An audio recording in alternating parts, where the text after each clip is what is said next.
Welcome back, friends and family. We are here with the Mayor's Take, the one and only, the Honorable Stephen L. Reed. Then we're located right here, the legendary barbershop Heritage, with the very own, the owner, Mr. Boo. Man, how are y'all doing today? First of all, it's an honor for you all first to have the Honorable Mayor Reed in Heritage. I cut his hair. At that point, he's Brother Reed. Yeah. But now he's Honorable Mayor Reed. We'd like to thank you for coming to Heritage, and we'd like to thank the city of Montgomery viewing this. No, thank you. Well, listen, we had to come to him because last time he didn't come to me. That's that's between y'all two. I tried. So this time, you see, I'm lined up. He got me taken care of this time. Of course, it's fresh. But last time, so they go. If somebody go to the previous podcast, they're gonna see an online, kind of unkept little. Need a little work. So we said what? We would come. We're coming. That way we make sure we get cut. There it is. And we can have this discussion and we can get a mayor's take. Why we do what we got to do in this South. Now look. Let's make it happen. For people who haven't been here, now this is every day. So whatever they see on this is before the mayor, this is before a judge. We go back about 20 years now. So this fun. Yeah, this goes way back now. Now speaking on that, since you're going way back, there's a coach about the barbershop. Before, you had to set an appointment. You could just walk in. True. Now you got to call 2 or 3 days ahead of time and set an appointment. I need to know, does he set appointments, or how does this work? You just walk in, do you have that point? Well, first of all, I think the mayor, he's so busy. He's trying to get revenue in the city. He's going here, he's going there. So he picks the phone up and calls and set an appointment, say, look, let's meet at 6:30 in the morning, because he want to be well groomed before he hit the city, and also during the time his lunch break, he'll come by. So he does set an appointment. Mr. Mayor, are you on time for your appointments? But you know what?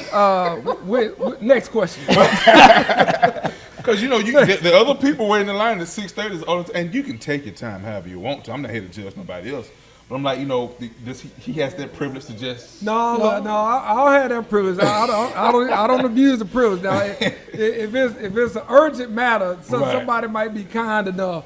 Maybe, but it depends if they have an urgent matter. Right. You gotta be good with it. And also the people of Montgomery love Mayor Reed. Course, so when he come in the door, they know he's in and out. He have to get in and get onto his duty for the citizens of Montgomery. So they kind of very welcome him. But of course, Mayor Reed, go ahead. Now I'm gonna take a stab at something. So I know you're a Morehouse man. Indeed. All day long. You're a Bama State man. Of course. If those teams were to have, a football game. Not football. Basketball? Maybe basketball. Okay. Well, Alabama State did go, they did make it. Yeah. Okay, maybe not basketball. what they playing? Chess over here? Chess?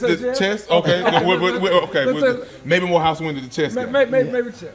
But I heard from the streets, you was kind of born and raised as a Bama State young man. Oh, yeah. Absolutely. I'm going to let Boo Man kind of explain it. Can you help me explain and unpack what that means? What that means, first of all, Mayor Steve, he graduated from Morehouse, which is great. But he was born and raised at 915 South Jackson Street. That's right. Wow. That's where the legendary Dr. Reed was all over the campus. So he really was raised a Hornet. Right. He just went to Morehouse to go attend school. So he's a Hornet by nature. Now, just to be messy, he did have on a similar Hornets jersey last week, but had 57 on it. He ain't gave him a jersey yet. The 57 represents the 57th mayor of the city of Montgomery. We'll talk about that later. That's right. With these sports. The Knicks. Now, we talked about I'll get pied in the face if your Lakers were to come back and win. From what I heard, they didn't win, ladies and gentlemen. They lost. Lakers in 5, somebody lied. I was gonna get pied in the face, but I'm not gonna get pied. But how about these New York Knicks? Hey, Jalen Brunson and the rest of the gang. I mean, they're playing some great ball right now. It's a shame what happened to Jason Tatum. That's unfortunate. I've never liked the Celtics, but I've always been a fan of Jason Tatum back in his high school days. But the Knicks are playing good ball. They just got to close it out. And listen, it might be back to the old Knicks Pacers series like we used to see, with Reggie Miller and John Starks and Patrick Ewing, and not gonna be. It's not gonna happen. Now we're not gonna slide by the fact, Boo Man. He said he's not a Celtics fan. No. Why not? I mean, you had a lot of championships and a lot of great players have come from Boston. A lot of great history in Boston. Bill Russell, all the way Yeah. down. So no question about that. KG, all the way through to these guys. But look, when you grow up and you like Dr. J and the Sixers, and you like Moses Malone and Maurice Cheeks and Andrew all those guys, Bobby Right. Jones, I'm going way back now. Gotcha. You got it. This is even before AI Sixers, Yeah. all right? So if you grow up liking them, you can't like the Celtics. I don't care what happens after I that. got you. It's a community and a culture that takes place that you just can't change. That's right. And speaking of that, the barber shop. You know, women have the hair salons where they be in there all day. They go to the nail salon all day. But when you come to the barber shop, it's totally different. Right. Give me your take on how important it is for the barber shop for us as men. I'm just gonna say right here for the 334. Yeah. How important is the barber shop for us right now? Oh man, it's a place where we come and break bread. It's a place where we come and share ideas, share opinions. We get in constructive dialogue back and forth. A lot of times we disagree, but that's what makes it constructive. Right. So we have to hear the other viewpoints. We have to hear the other perspectives on whatever the issue. It may be local, it may be state, it may be national, it may be social, political, financial, whatever it is. Right. But there's no greater place than the Black Barbershop to have those conversations. We've been having them here for a long time and others around the city. Now, and being that heritage is just a beacon of this community, I'm gonna ask the same question for you. How important do you feel that it is to have the barbershop here and the right mechanics, the right people, the right discipline, the right mindsets for people to come in, such as the mayor as well too? Well, first of all, you had to set the temperature. And I think I got a great staff of Heritage Barbering Style with Kirby, Leroy, Ike, Ramon. Great staff of young guys. Right. It's not just me, but we set the temperature to the room. And we want to make sure we open, and we want to hear people's viewpoints. Right. But I do say, we say is that the barbershop is just like the country club. We can dialogue, we can have some great dialogue, and we can entertain different events that comes to our mind. Right. And the key part is we try to leave all titles at the door, so we don't have no big I's and little U's. That's right. Got you. I love that. So, and speaking of those titles, I'm going to step into leadership. Shout out to all the graduates for 2025, high school, Of course. college, elementary. All y'all graduating kindergarten, it's okay. Take it out back, okay? But congratulations to all of them. So I'm gonna pick on something about leadership. I look at these things, and there's a leadership that you have in the barbershop, but the leadership for the city of Montgomery. And they're different styles, but reaching to the people.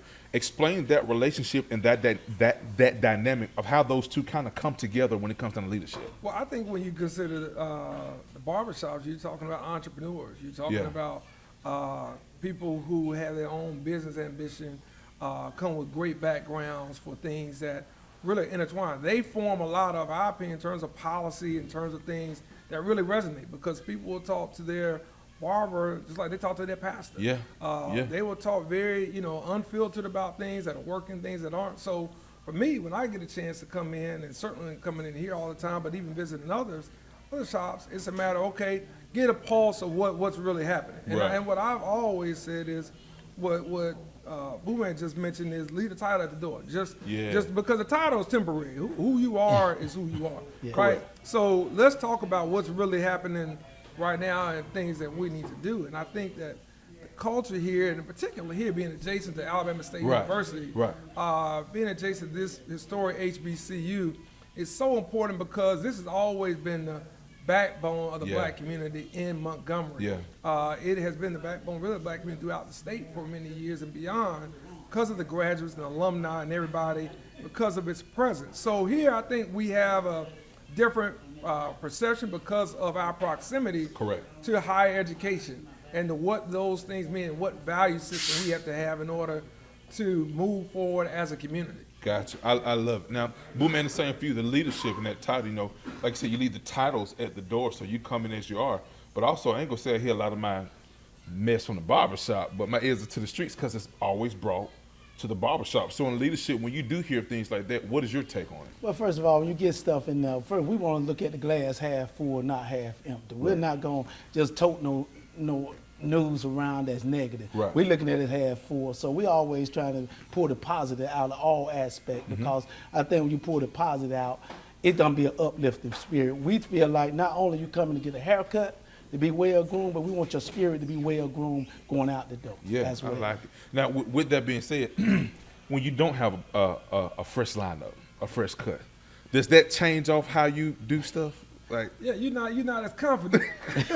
you don't feel like you can walk, as tall. Right. As you might. You can't sit up as straight, when it's not fresh. You want to be a little quiet, you want to be a little bit more, Correct, yeah. invisible, that sort of thing. But when it's fresh and tight, you come out of here. it's a different confidence. Oh, absolutely. It's CNN ready. Look, now I'm gonna pick on y'all because y'all got on these bow ties looking fresh, button downs, and y'all look fly. Would you ever, come on to the ball side? Listen, it's a lot of things God gave me. It's a lot of blessings. God did not give me the head to wear ball. Now I know what my strengths are and what my weaknesses are. I do not have. I'm trying to hang on this. My boys ask me this all the time. What are you doing? I say I pray. And I keep like that's what I do. I pray all the time. I know what God gave me. He did not give me the head to right ball. I got now, you. To everybody else that can, I love you. I'm jealous of you too. But no, I can't do that. It's I not gotta for hold you. on as long as I can hold on. It's for a certain caliber of people. And Yeah. speaking of that, for our community, like I said, congratulations to everybody that just graduated and the future graduates that are coming with the next couple of weeks. The summertime, it's already getting hot outside. I don't know how y'all got these shirts buttoned up. I'm in long sleeves. Y'all ain't broke a sweat yet. But for the summertime, I know there's some stuff with community centers that are opening up. Can you explain some of that? That's one of the things that we talked about here, several years ago when I was running for office for the mayor's position was investing back in the community. Right. And making sure that some of the things that were there 25 years ago were there again. And the community centers always came up in the shop, always came up with patrons that were here and other people that were coming in about what happened, why did the city get out of that business. Right. And that's a longer story than we have time for today, but it's one worth hearing. But for us, getting back and investing in the communities was so important because it's an anchor for people who never left. Correct. A lot of the news headlines go to things we're trying to do and ways to retain and attract people, but we never want to forget those folks who have always been lifelong Montgomeryans Right. over several generations. And those community centers serve as hubs for them to have a bridal shower, to have a birthday party, to have something for their church or for their organization. And we wanted to make sure that our spaces were best in class. And so to have $10 million poured into Wow. those communities, and just in phase one. Now, we're Yeah. going to have a phase two, but just in phase one, and to see the smiles on people's face at Chisholm, Sheridan Heights, Right. the Crump Center, with a couple more coming online, has just been magnificent. That's awesome. And that gives them an opportunity for them to have something for them to do for the summertime. Yeah. Because I don't need them in my house eating all my food. Okay. I need your school stomach parents. Hey, y'all better get it together. I don't have time for them eating all the food in my house, so they need somewhere to go. But even with that, I remember like on Saturdays, playing football or basketball with the Y. Sometimes before after the game, they came to the barbershop. They came in with their YMCA jerseys on to get their fresh cut coming off, knowing they done lost the game. Now you got to talk about them. Tell me how big that is, even for the community centers to come in and say, hey, there's still a place where my kids go to have fun, but the barbershop is where I go to look good. Can you explain that feeling and those years of experience, those many young faces coming in? And that's one of the exciting. First of all, I'd like to say I congratulate for just opening up the community center because it's well Yes. needed. Because Yes. sometimes during the summer times and the fall, our children don't have nowhere to go. Right. So now they got a safe place to go. They can have good times. But to see them when they in the recreational sports come Right. in and sometimes they done took an L. We Kirby, he'll tell them, hey man, you took an L, you gotta give me 10 push-ups. Right, You gotta right, do right. something, man. We don't lose. Right, And then right, we right. tell them we don't just give trophies out here. Right. You got to earn them. So that's one of the key things. And I think the barbershop, if they do take a loss, they still come in. We try to pump their spirit up and say, well, that means next week you got to take a win. Right. So we try to groom their hair, make sure they professional, and go back out to do, and let's try to get the victory next time. It's like Deion Sanders says, if you look good, you play good. That's right. That's it. So make sure you get your lineups. I don't That's need it. one time for the bald head brothers, and we in here. And speaking of those community centers, of course, they'll be opening up those dates to be online that you can find out through the city of Montgomery. But also, there's some renovations that I heard that are going into this. Can you explain those new renovations? Yeah, well, the big thing was to make sure they're technologically, where we need to be in 2025 Right. in those community centers. Now, you're going to see, nice basketball courts, great gaming facilities. Okay. We know that not all the kids, play the games that we play, ping Right. pong and Pac-Man and Donkey Kong, or even the old Nintendos or the Right. Sega Genesis. We know that we had to do better, right? Right. You got to come creative. You're going to keep their attention, Right. and you're going to get them to come back. So we put in new gaming centers. We're going to have some gaming tournaments, but we're also going to be talking about coding. We're going to talk about game creation. Gotcha. We don't want them to be just consumers. Right. And just, we want them to be creators of these games. So there'll be some partnerships that we're going to roll out, because one of the things that we talked about with our Parks and Recreation Director, Brandon Dean, was making sure that not only it felt different, but that it was different. Gotcha. So the types of services and the types of things, from financial literacy to health and wellness to other things that people kind of may take for granted, if you have access to it, not everybody in the community has access to that. So we want that in those spaces, and we think that will not only help bring in the parents and the young people, but even some people who may not even have thought about a community center to come and get information, to come and find out how they can improve themselves. So our goal is not just to have, new gym floors and new flat screen TVs and new paint on the walls and things along those lines. It is to make sure it's a new experience. Right. And it's a best-in-class experience that puts us on par with any city in the country. Gotcha. And I look, my son went to Highland Gardens summer program last year. He loves it. The first thing he says, when the summer program starts, I said, it's coming soon. As soon as you get out of school, we taking you right on over there. Right. And speaking of those things, I was talking with him earlier, and we talked about this before. I have a little itch about some things with our young men in our community. Can you be hood and a collegiate graduate at the same time? And the reason why I asked, I went to some of these graduations. You got your degree, you got your diploma, and then you do this. Whoa. Wait a minute, like, you educated, and I mean, is there a difference? How does that look? How do we put that into a perspective? Well, I think so many times our young people, they have went and got the education, but they also watch the television. Yeah. They also listen to the music, and those things glorify those activities. Yeah. And so they just want to be a part, and so many times they just want to do things to fit in. Right. And sometimes that's where we as adults have to reel them in and say, look, you have to go on that job interview. They looking at your Facebook page. They looking at your tweet. Right. So you have to make sure you mindful of that, because those things can hinder us. Right. So we have to make sure we kind of continue to teach, as I say. Can I piggyback on that? One thing I love and have always loved about Heritage and even University, prior to that, I'm gonna take y'all back a little bit. Y'all don't remember no University. all these folks coming on now, but that's fine. It's been a place that will challenge you and will challenge the stereotypes and will challenge the perceptions of black manhood. And when you're in this space, and it's always been the case, long before any titles now, long before that, the culture has always been to uplift and to educate and inform in a way that's very unique.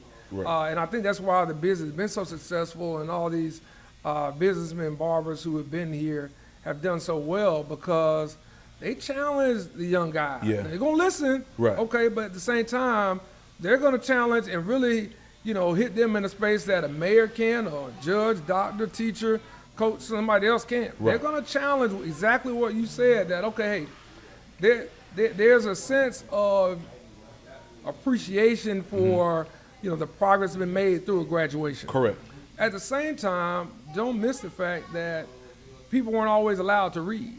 Don't miss the fact that there was a reason why they didn't want black people to read. Correct. All right, don't miss the fact that there was a reason why our schools for so long, pre-integration and even after integration, were underfunded and did not have the resources. Right. So don't throw that away because someone is feeding you a stereotype through social media that this is who you are, and violence or some semblance of that is the way to whatever it is, some hustle game. Right, all exactly, yeah. So the thing about here is that's going to be challenged that, hey, you've done something maybe somebody in your family hadn't done. Right. Maybe that uncle that had to find that way of life or took that path, maybe they feel like they had to. You don't have to do that. Right. So how you celebrate can be how you celebrate, but let's just make sure it's not one that is fulfilling false stereotypes of where young black men are in our society. And this atmosphere and this environment here has always challenged that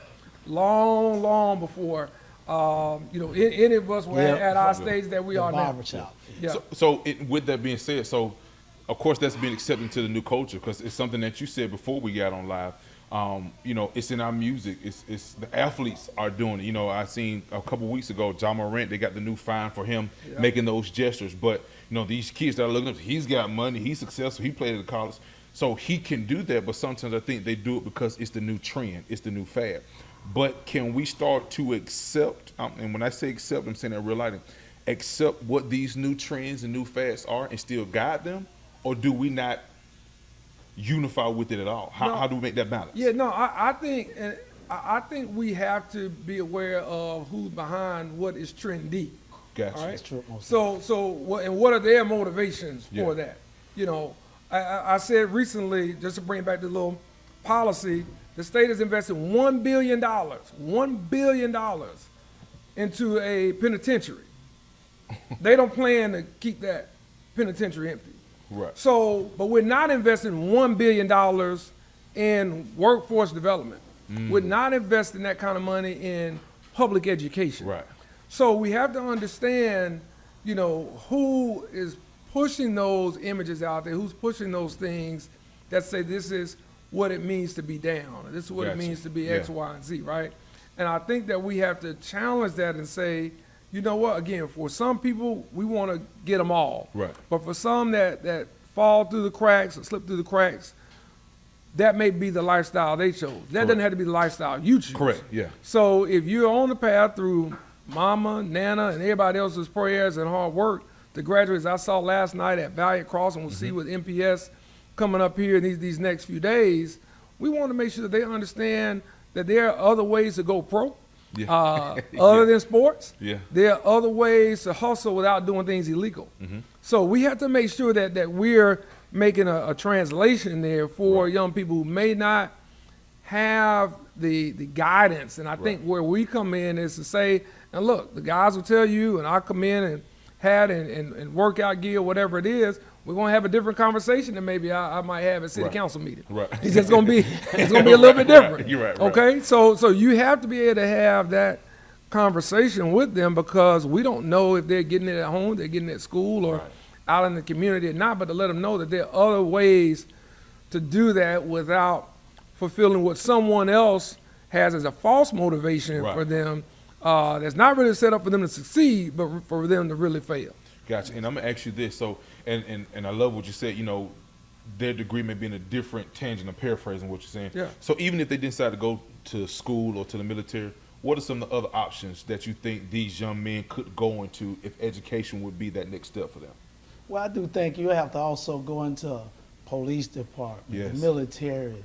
We have a lot of jobs. And the mayor done reached out and got great companies coming to this city that you can go into the workforce and be great and Right. successful without student loans. Right. So those are so many things. When you got so many vessels that go in to be successful and make money, as the young guys say, get the bag, Right. you can go in those things and you don't have to be in the hustle, in the illegal things Right.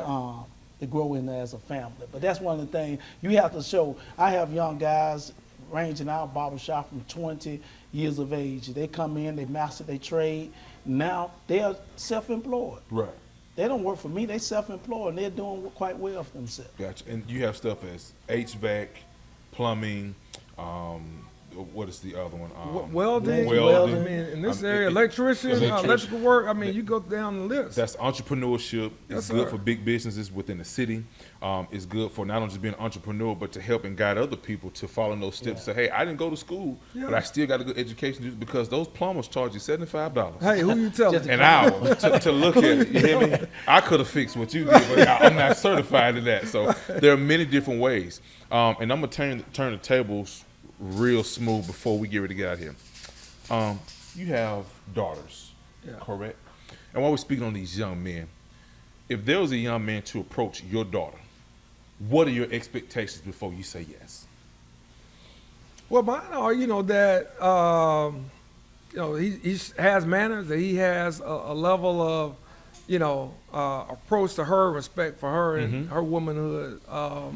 And I think that they have a sense of, I don't want to say home training, but I'm gonna say some home training. Right. I mean, there had to be some basic things that we laid out, long before that. You will accept some things that we won't accept. And not all that is on TikTok. Not all that is on, Twitch or whatever else. You gotta, some of that again, it comes from being around seasoned men. Right. It comes from being around people who have been on one side of the streets, maybe on the other side now, but they understand that. So that's my expectation. What is your number one pet peeve that, as a father, if you do this gonna set me off? What is that one thing? Oh well, easy. You gotta open the door.